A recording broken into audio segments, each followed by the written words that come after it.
Hello guys, dito kami natulog kagabi guys kasi late na kami dumating, tapos yung isang camping na nahanap namin sa online sirado na pala, hindi na kami makapasok, so bumalik kami, naghanap kami ng ibang camping.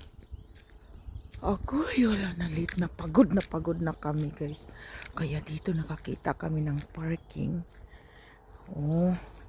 Maganda, dito kami nag-stop, tapos doon kami nag-parking sa likod ng ganun, grass station, gua station, sa kanila pala ito. Doon kami sa likod nag-parking. Ang sarap ng tulog ko guys. Uy, galak ka guys, tingnan nyo ng solar panel guys. So, ang dami solar panel guys, solar.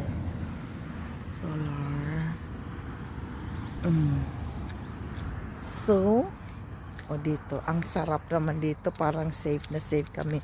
Kagabi, masarap tulog ko kagabi, guys.